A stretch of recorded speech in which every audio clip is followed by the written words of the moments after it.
It was a night like any other war, so I thought.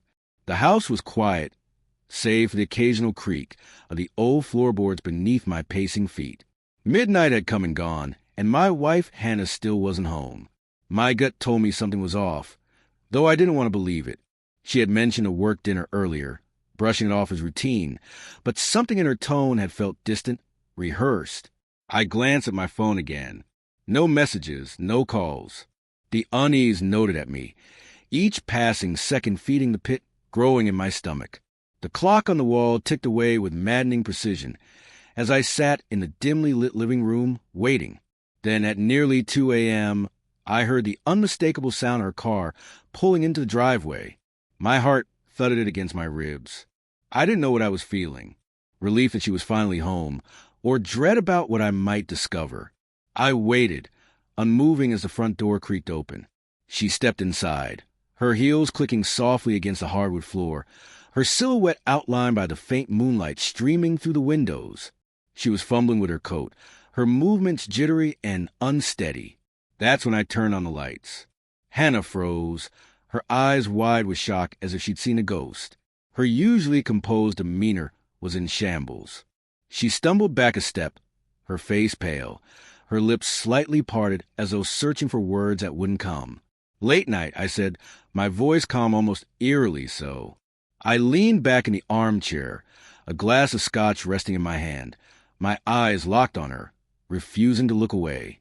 She swallowed hard, her throat working as if it had turned to sandpaper. "I told you it was a work dinner. It ran late." Her voice quivered just barely, but I caught it. "I caught everything. That what you're calling it?" I asked, raising an eyebrow. I took a slow sip of my drink, letting the silence stretch. Funny work dinners don't usually leave lipstick smudging on a man's collar. Hannah's face drained of color. She instinctively touched her neck, brushing against her own crimson lipstick. The room seemed to close in around us, the air growing heavy with unspoken truths. "Daniel, I can explain," she started, her voice trembling. "Don't," I interrupted sharply. I stood, setting my glass down on the coffee table with deliberate care. My movements were slow, measured, but my mind was racing. I stepped closer, and she took a step back as though the physical distance could shield her from what was coming. "Don't insult me by pretending there's an explanation I'll believe," I said, my voice low, but each word carried the weight of my anger and betrayal. "Who is he?"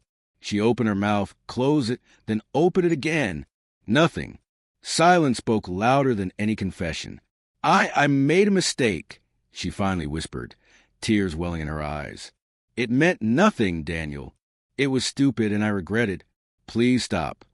My voice was cold now, sharp as glass. I looked at her, really looked at her. This was the woman I'd loved for 10 years, the woman I'd built a life with, shared dreams with. No, she was a stranger standing in my home. "It meant nothing," I repeated, my laugh bitter and humorless. "Do you think that makes it better? That it was so meaningless to you? You were willing to throw everything away for it?" Her tears were falling freely now, streaking her carefully applied makeup. "Daniel, please. We can get through this. We can get through this. I love you, love." The word hit me like a slap to the face. Love wasn't sneaking around behind your partner's back. Love wasn't coming home at 2 a.m. smelling like someone else's cologne. Love was trust, and she had shattered it. I walked past her, grabbing my jacket from the coat rack. "Where are you going?" she asked, panic lacing her voice. "Out," I said without looking back. "Don't wait up." I didn't sleep that night. Instead, I drove aimlessly through the city, the same streets we'd walked together so many times before. Memories of better days flashed through my mind, mocking me with their sweetness. The betrayal cut deeper with each passing hour. But somewhere in the early hours of the morning, my pain began to morph into something else. Resolve. I wasn't going to let her destroy me. She thought she could treat our marriage like a disposable convenience. She had another thing coming. When I returned home, the house was quiet. Hannah was asleep or pretending to be. Either way, it didn't matter. I had plans to make. Over the next few weeks, I played the part of the understanding husband. I told her I wanted to work things out, that we could rebuild. I went to therapy with her, listened as she poured out her guilt and remorse. I nodded, reassured her, even held her as she cried.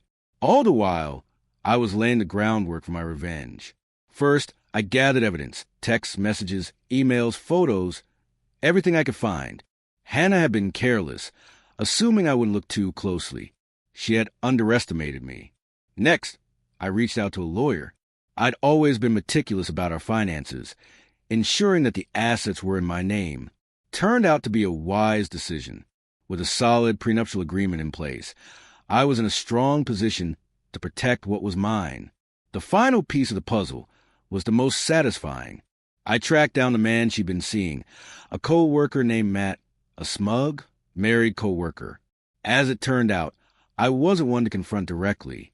Instead, I anonymously sent his wife everything I'd uncovered, let her deal with him, and then I waited. The day of reckoning arrived sooner than I expected. It was a Saturday afternoon when I suggested we host a small dinner party with friends. Hannah, eager to prove her commitment to fixing our marriage, agreed. She had no idea what was coming.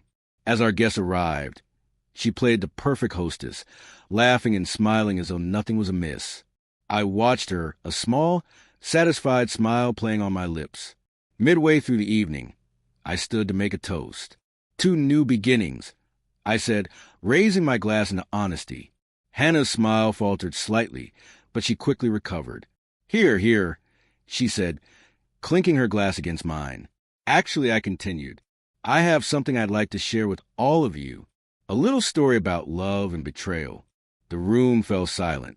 Hannah's eyes widened in panic as she realized where this was going. Daniel, she began, but I held up a hand to stop her. Let me finish, I said, my voice calm but firm. I turned to our friends. It turns out the woman I've spent the last 10 years of my life with has been keeping secrets. While I was busy building a life for us, she was exploring other options. Gasps filled the room. Hannah looked like she wanted to disappear. Don't worry, I said, turning back to her. I've taken care of everything. The divorce papers are ready. Assets are secure. And your little secret?